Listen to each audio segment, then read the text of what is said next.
in a close embrace, to imprint one kiss on her cheek or forehead. I was not unreasonable, that was all I wanted; satisfied in that point, I could go away content, and reason denied me even this. She ordered me to turn my eyes from her face, and my steps from her apartment, to quit her as dryly and coldly as I would have quitted old Madame Pelet. I obeyed, but I swore rancorously to be avenged one day. I'll earn a right to do as I please in this matter, or I'll die in the contest. I have one object before me now, to get that Genevese girl for my wife, and my wife she shall be. That is, provided she has as much or half as much regard for her master as he has for her. And would she be so docile, so smiling, so happy under my instructions if she had not? Would she sit at my side when I dictate or correct, with such a still, contented, halcyon mien? For I had ever remarked that however sad or harassed her countenance might be when I entered a room, yet after I had been near her, spoken to her a few words, given her some directions, uttered perhaps some reproofs, she would all at once nestle into a nook of happiness, and look up serene and revived. The reproofs suited her best of all.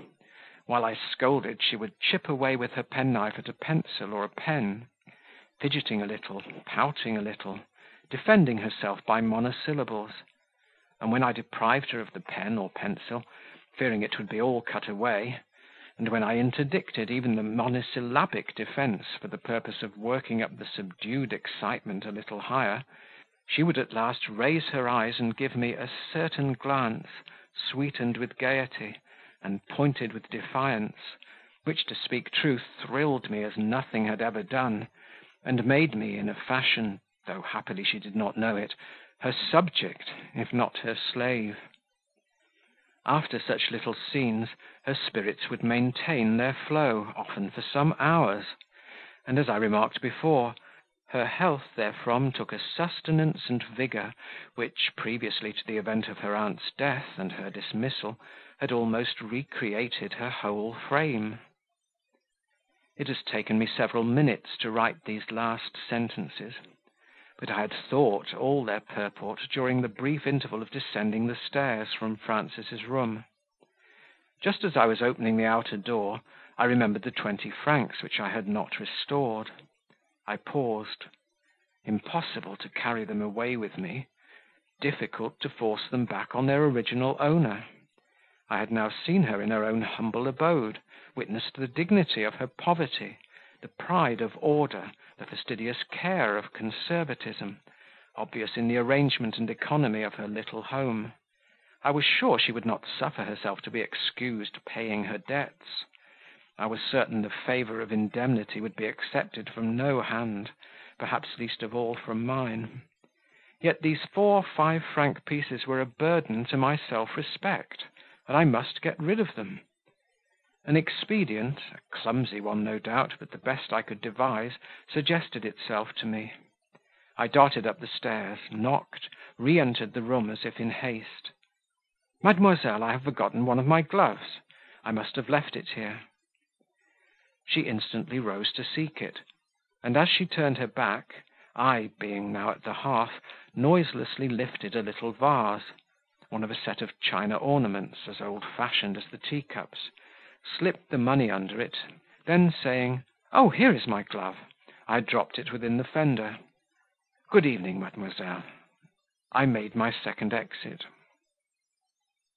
Brief as my impromptu return had been, it had afforded me time to pick up a heartache. I remarked that Frances had already removed the red embers of her cheerful little fire from the grate. Forced to calculate every item, to save in every detail, she had instantly on my departure retrenched a luxury too expensive to be enjoyed alone.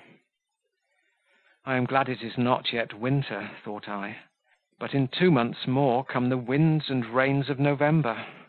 Would to God that before then I could earn the right and the power to shovel coals into that grate ad libitum. Already the pavement was drying. A balmy and fresh breeze stirred the air, purified by lightning. I felt the west behind me, where spread a sky like opal, azure immingled with crimson. The enlarged sun, glorious in Tyrian tints, dipped his brim already.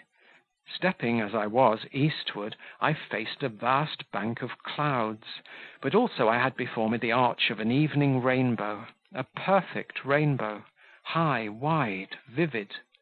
I looked long; my eye drank in the scene, and I suppose my brain must have absorbed it; for that night, after lying awake in pleasant fever a long time, watching the silent sheet lightning which still played among the retreating clouds and flashed silvery over the stars, I at last fell asleep, and then in a dream were reproduced the setting sun, the bank of clouds, the mighty rainbow.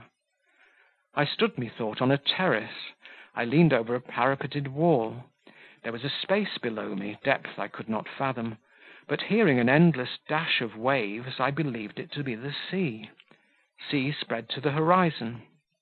Sea of changeful green and intense blue. All was soft in the distance, all vapour veiled. A spark of gold glistened on the line between water and air, floated up, approached, enlarged, changed. The object hung midway between heaven and earth, under the arch of the rainbow. The soft but dusk clouds diffused behind. It hovered as on wings; pearly, fleecy, gleaming air streamed like raiment round it. Light, tinted with carnation, coloured what seemed face and limbs. A large star shone with still lustre on an angel's forehead. An upraised arm and hand, glancing like a ray, pointed to the bow overhead, and a voice in my heart whispered, "Hope smiles on effort." End of Chapter 19, Part 2. Recording by Martin Geeson in Hazelmere, Surrey.